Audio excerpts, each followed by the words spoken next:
আসসালামু আলাইকুম রহমতুল্লাহ। তো অবশেষে ধান কাটা প্রায় শেষের পথে, এখন বেঁধে বাড়িতে নিয়ে যাব।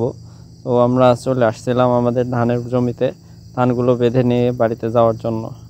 তো আপনারা দেখতে পাচ্ছেন এখন খুব ধুমসে ধান বাঁধা চলছে। কেবলে আসলাম, এসে ধান বাঁধাগুলো শুরু করে দিলাম। তবে এখন পরন্ত বিকাল, এর আগেও অনেক ভুঁয়ে ধান আমরা বাঁধছিলাম, মানে সকালবেলায় ধান কেটে সকালের খাওয়া শেষ করে ধান বাঁধা শুরু করেছিলাম। তো এখন প্রায় শেষের পথে, আমাদের ওই জমির ধানটি বাঁধা হয়ে গেছে। তো আরেক জমিতে আসছিলাম ধান বাঁধার জন্য। তো গাড়ির অপেক্ষায় ছিলাম, ও গাড়ি মোটামুটি চলে আসছে। তো এখন এই জমির ধানগুলো তুলে নিয়ে বাড়িতে নিয়ে চলে যাব এখন আমরা সকলেই। তো গাড়িতে ধানগুলো লোড দিতেছিলাম।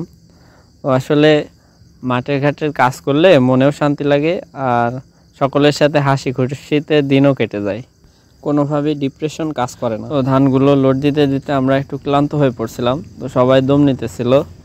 তো যারা দুজনা গাড়িতে ছিল, তো তারা দুজনা গাড়ির ক্যাবিনের ওপরে বসেই আড্ডা দিতেছিল।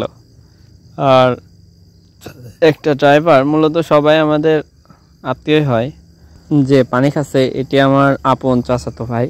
তো সে আসলে অনেক রসিকের মানুষ, মানে অনেক মজা করতে পারে। তো সে আসলে ছোট মানুষ, তার কারণে তাকে ক্যাবিনের উপরে দিয়েছিলাম। সেও আমাদের সাথে এবছরের নতুন ধান কাটছে। তো শেষ পর্যায়ে এখন আমাদের গাড়ি সাজানোর প্রায় শেষ পর্যায়ে, এখন গাড়িটা আটকাতে হবে। আর এই যে গামছা দিয়ে মুখ ঢেকে ফেললো, এ আসলে আমার মামা হয়। আপনারা এনাকে অনেকে চিনতে পারেন, কারণ ওনারও একটি ইউটিউব চ্যানেল আছে, ওখানে আপনারা ভিডিও চাইলে দেখতে পারেন। সে অনেক ভালো ভালো ভিডিও ছাড়ে, মানে ছাগল গরুর খামার সম্পর্কে অনেক ভালো ধারণা আছে তারও। আপনারা চাইলে তার ভিডিও দেখতে পারেন। তো এখন গাড়ি নিয়ে আমরা বাড়ির দিকে রওনা হব, যেহেতু ধান বান্ধা শেষ হয়ে গেছে আর আমাদেরও ক্ষুধা লেগে গেছে। এখন প্রায় 2টা মতো বাজে, বেলা 2টা। তো এখন গিয়ে এই ধানগুলো ঢেলে তারপরে খাওয়া দাওয়া করে মলন শুরু করবো ইনশাআল্লাহ। মলন বলতে ধান মাড়াই করা হয় যেটাকে বলে। তো আসতে লেগে এখানে গাড়ি চাকায় আসলে বাঁধবে অসুবিধা হইতে পারে, যার কারণে আলটি কেটে গাড়ির যাওয়ার রাস্তাটা পরিষ্কার করে নেওয়া হচ্ছিল, যাতে গাড়িতে আসতে কোনো অসুবিধা না হয়।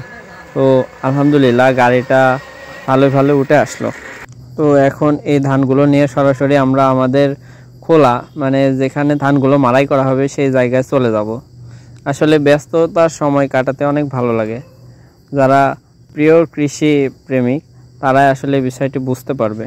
তো আলহামদুলিল্লাহ, যাই হোক, রাস্তার মধ্যে কোনো ঝামেলা হয়নি। এখন আমরা সেমি রাস্তায় চলে আসছি। এখন আমরা বাড়ির দিকে আসতেছিলাম।